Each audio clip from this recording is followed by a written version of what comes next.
Hi everyone, we are back with another lesson on English vocabulary. A lot of my students often approach me saying, Ma'am, we understand that vocabulary is very important and we do spend so much time learning words and word lists. And yet after 2 or 3 days, we forget those words and meanings. So how do we tackle that problem? My answer to them is build mnemonics for each word that you want to learn. A mnemonic is a memory technique that helps you place the word effectively in your mind. You can use stories, pictures, examples. For some words, just learn the definitions or maybe a funny phrase that helps you guess the meaning of those words. The more links you build for each word, the easier it will be for you to learn, understand and memorize that word. Another useful tip is revise and repeat those words using your own handwritten notes for each word that you want to learn. From my experience, I can say these tips work for anybody who tries them. Today's lesson is on 5 important and frequently used words in English and my own mnemonics to learn these. Hope you would find these clues important. Enjoy your lesson.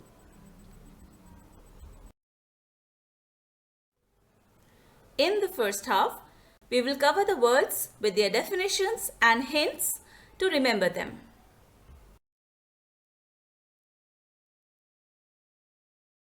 So, we begin with the word querulous, which functions as a describing word, an adjective in a sentence.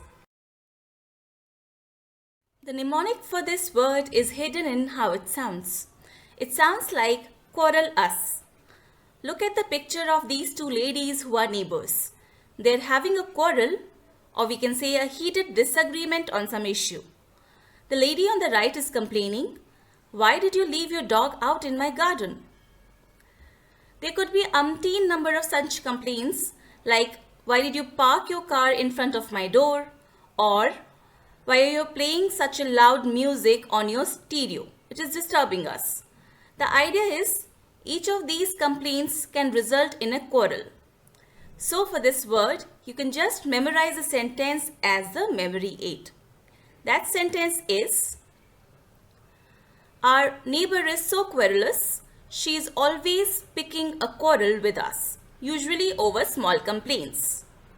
The meaning of querulous is hidden in this sentence itself. One who makes a lot of complaints is querulous. Here is the dictionary definition. The word querulous describes someone who is habitually complaining and often in a childish manner. Next word is insouciant, which is also an adjective. We have a very simple and funny mnemonic for this word, which is hidden in its pronunciation. Listen how you pronounce this word, insouciant. The word can easily be developed into the phrase, "In soup, see ant." So visualize a boy who is eating his soup and he sees an ant in it. He thinks to himself, "Oh, ant, but so what? I don't care. I'll still eat my soup." So the image is that of a carefree person, someone who shows a casual lack of concern, someone who truly could not care less. As a matter of fact, the word root souci means care and there is a prefix in attached to it.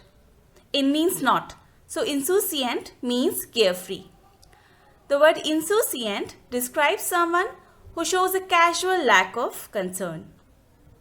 Here is another example for insouciant. The servant in the house used to do all household chores such as using a vacuum cleaner with an insouciant attitude, completely unmindful of the fact that he might trip and fall and break something in the house or injure himself. Moving on, we have another important word, vitiate, which is an adjective.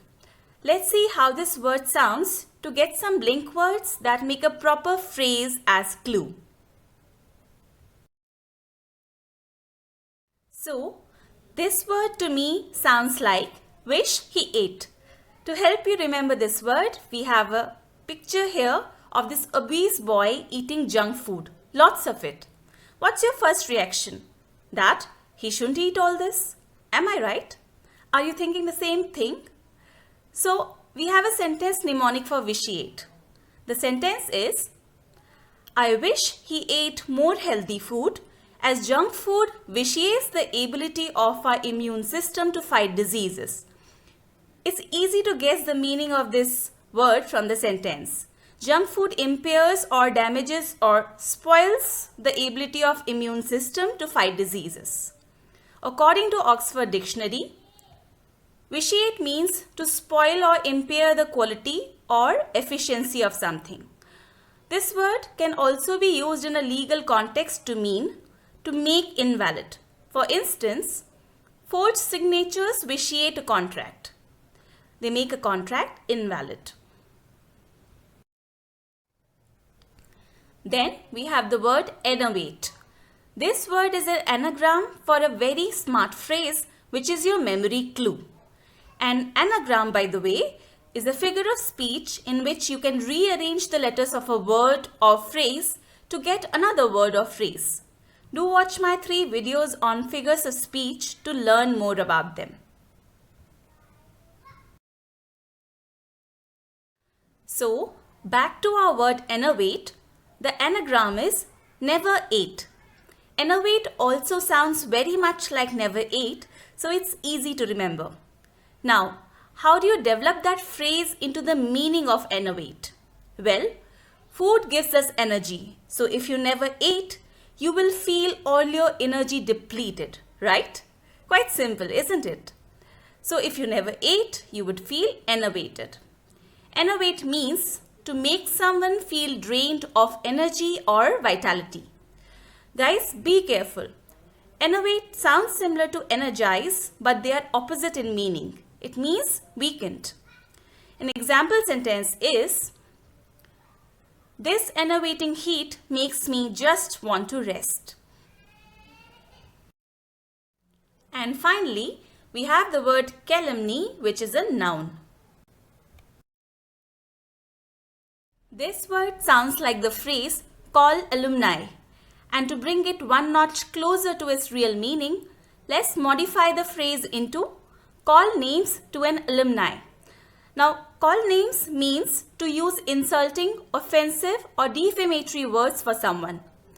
For a picture-based mnemonic, imagine an alumnus with people pointing fingers at him, calling him names. Someone calls him a cheat, another guy says he did insider trading, yet another calls him corrupt. And people never know the inside story. For all you know, these statements may be false. So, it's a malicious misrepresentation of someone. You are defaming this guy. This is a perfect example of calumny.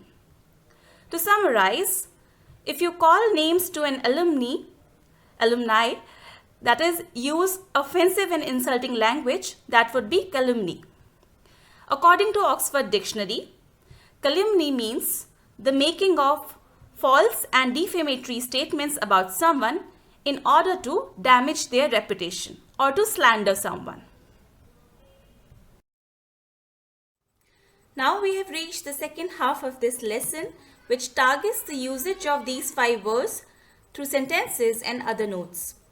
First, we will test your definitions of the words learned so far by filling the right word in the blanks of the example sentences. You can pause the video for a while to attempt them on your own. And after that, we will learn the synonyms and antonyms of each word. So our first sentence is, the impact of the film was dash by poor acting. The correct word that goes into this blank is vitiated. Vitiate means to spoil the effect of or make inoperative. Some synonyms for vitiate are mar, spoil, impair, make imperfect, inoperative. She was slow to recover from her illness. Even a short walk to the balcony dashed her. And the word that goes into this blank is enervated. Enervated means weakened.